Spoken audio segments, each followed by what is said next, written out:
Hello everyone and welcome to my tutorial. This is gonna be a painted rock for this dog whose name is Cowboy. Very special dog. I just wanted to apologize to start off with that my quality of recording is not the best, and I didn't realize that until the video was already done. So I promise I will do better in the next video. So basically what I did, I painted the front of the rock all white, and I sketched the picture of the dog right on top of it. And right now I am working on the background, which will be like a cloudy, vision in the sky kind of thing.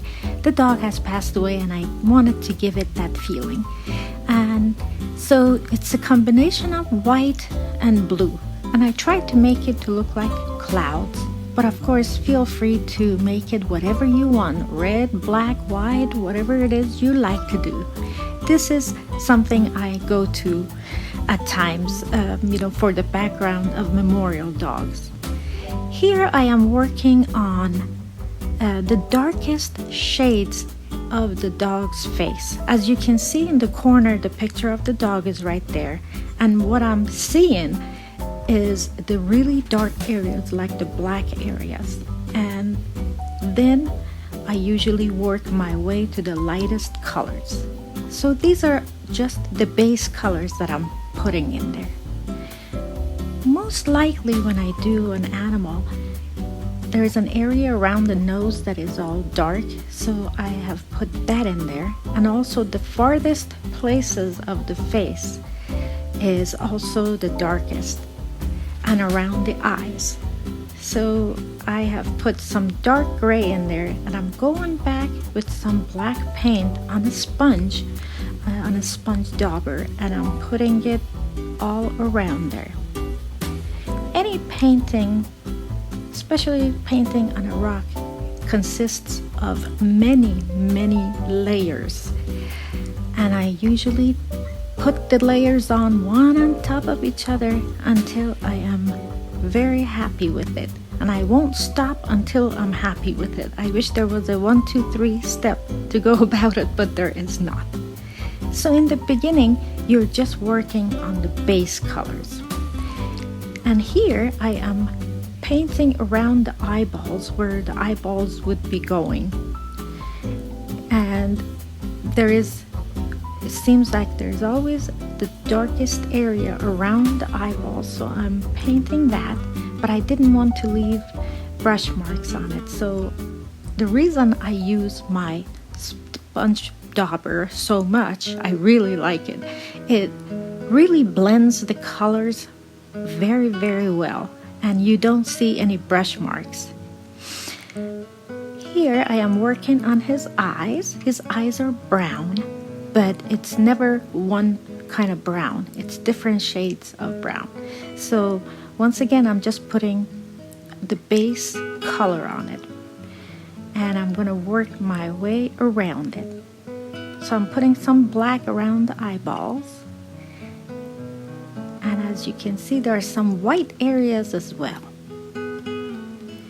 Where the light hits the eyeballs, it's always a little bit lighter.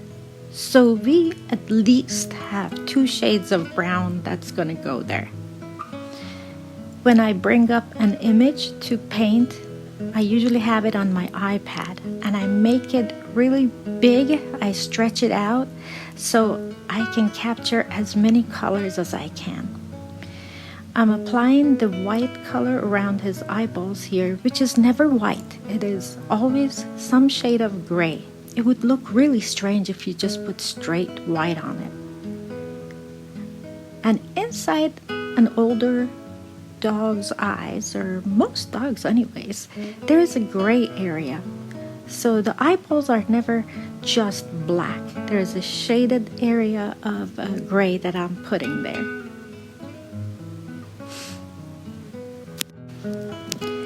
Here I'm gonna be working on his nose. As you can see in the picture, the darkest areas of the nose are on the bottom because that catches the least amount of light. And the brightest and the shiniest area of the dog's nose is usually on the top. And one side is always much brighter than the other because the light usually shines from one side or the other. So after applying the dark areas, I'm going with my sponge dauber to apply the light areas. I am more than likely going back after it dries to put another coat. And of course, the area around the nose is the farthest part of the nose, so it's basically darker. And I do this like several times. I go back and forth just because I painted the background behind the nose dark. It doesn't mean I'm done. Usually when I'm doing the sponge daubing, it will get dirty again. So I'll go back later and retouch it. That seems to be the scenario for everything. So the nostrils are usually black, but there is a shade inside of it that I will be applying. Sometimes the brush would be best for applying the shiniest areas. I'm just trying both to see what works. Just because it works in one painting doesn't mean it's gonna work for another. So try both of them and see what it is you like. So I'm trying to start the tongue now. I have mixed berry red, white, and a little bit of black to make that paint. And depending on what shade of it I like, I go back and forth with a little bit more white or a little bit more black. Like the back of the tongue where there's a shade, it's always darker, so I'm using just a little bit more black into the paint to make it darker. And as I work my way to the front of the tongue, which is the brightest part, and sometimes in some pictures you see that there's a sharp glare on it. This one doesn't have a sharp glare, but I'm going to make sure the front of the tongue is a little bit lighter than the back. I am getting some details of the fur around the ears and the forehead area. And for that, I'm just using a slightly lighter shade of gray. As I mentioned, I have to work my way to the brightest colors. So I started with really dark gray, and I make it just a little bit lighter by mixing some white in it and going and putting some furs in there. And then as I work on the layers, it gets lighter and lighter and lighter. In some areas, you gotta go back with a much darker gray or even black to give it more depth. The ears are probably the funnest area of the dog to work on for me, because it's usually some free floating hair or areas that just sticks out. It's fun to paint.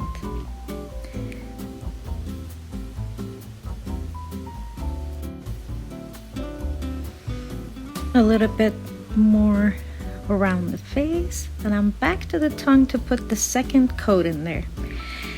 And I'm trying to make the tip of the tongue a little bit lighter.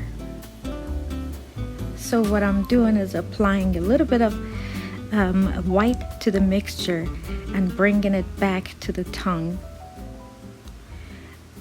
And he does have 2 teeth that are sticking out. So I'm applying a very light shade of gray to make the tooth. Now the little mustache hair around there, it was important that I get the back of the tongue first, because once I start painting the fur around his mouth, it's difficult to go back and work on the back of the tongue color. So you want to make sure that you're done with that area before you start putting any furs there. Now around his nose, where you have the lighter white color mustache and everything in there, it's still gray. It's still not stark white that I'm working my way to it. some eyebrows around his eyes. It's a good time to get those painted because I already have the dark contrast right behind it.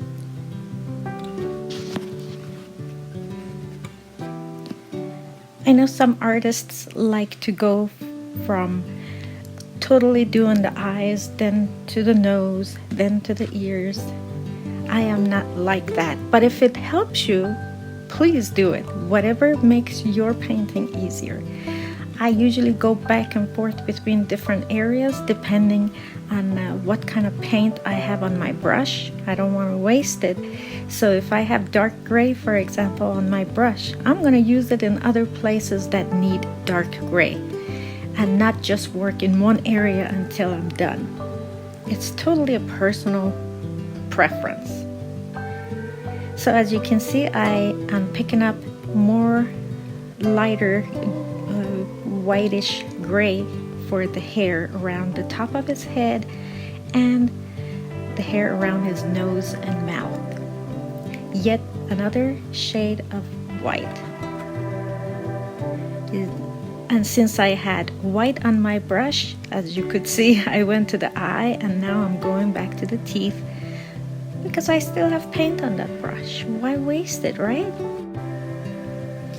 Putting that line in the middle of his tongue, and since I have darker red in there, I'm going around the tongue as well. Oh, I love this part because I'm doing those scraggly hairs around the ear, and it just makes such a big pop in the painting when you're doing those individualized hairs that stick out. I really do like it because once you do that, you start seeing what the painting is really going to look like. I'm doing the same thing around the top of his head. And this dog is just so cute. I think in this picture he was wet, so his scraggly hair was sticking out so good. A little bit more on the mustache part and those whiskers. I made a mistake. I don't know if you saw it, and I went back with a Q-tip, with a wet Q-tip to wipe it off. If you do it really fast, as soon as you realize you've made a mistake, and go back and don't scrub it too hard, you're gonna pick more paint up that you didn't mean to. And it is possible you could correct that. I think I'm done with the face. I'm gonna do the back side of the rock, which is basically solid black. That's how I usually do it. And as you can see on that picture above, that's a finished product of what I want the back side to look like. I trace a heart by a cookie cutter, or you can use any kind of other heart that you want, or even a round shape. And what I want to do is paint it blue, but I want it to look raised. So the edges would be darker and the middle would be lighter. I'm using a combination of brush and sponge daubers, of course. By the way, the sponge daubers are from Craft Smart, and it's a set of 5 different sizes that it comes in the same package, and I got it from Michael's. I will put a link down below in the description if you like to see where I got it.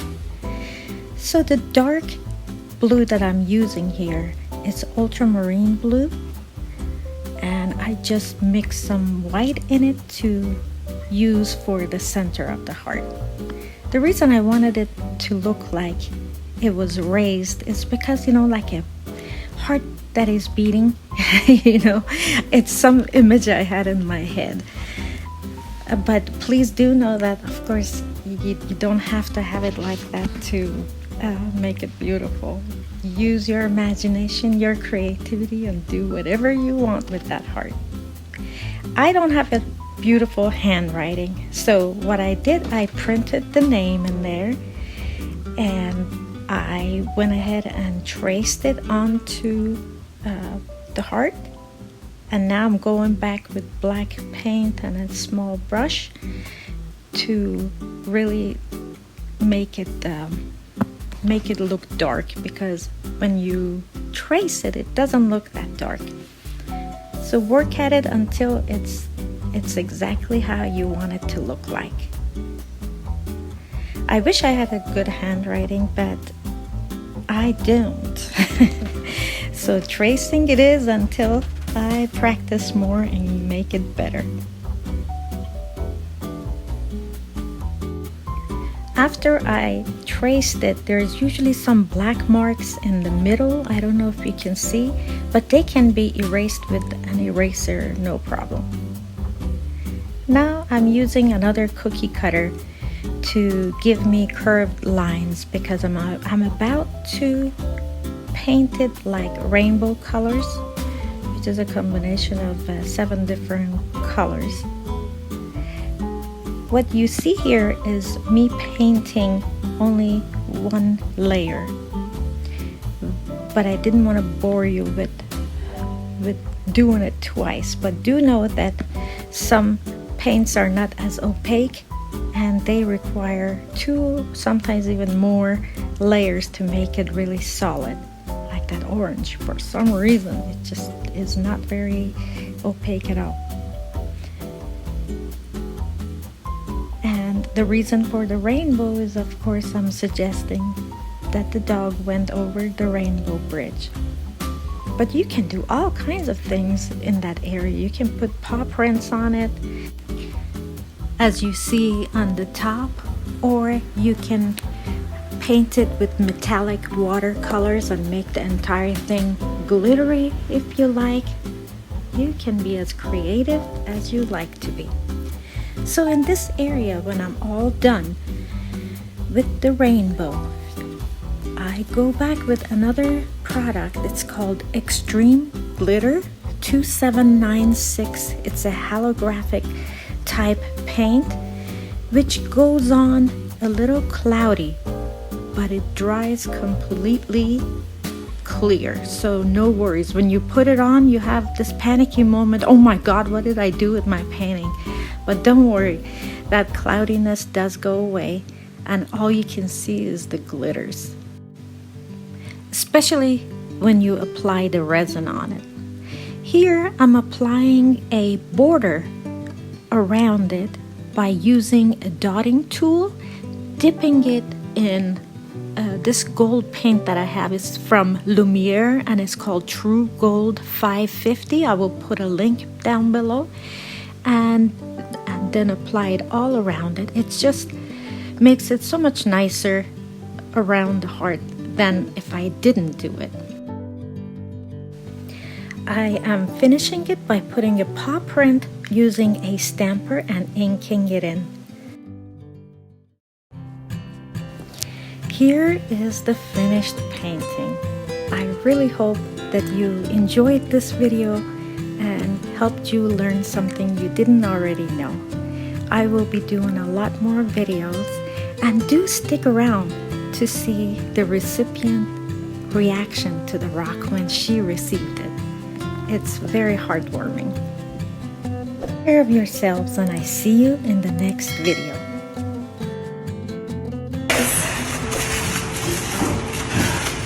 You're gonna make me cry.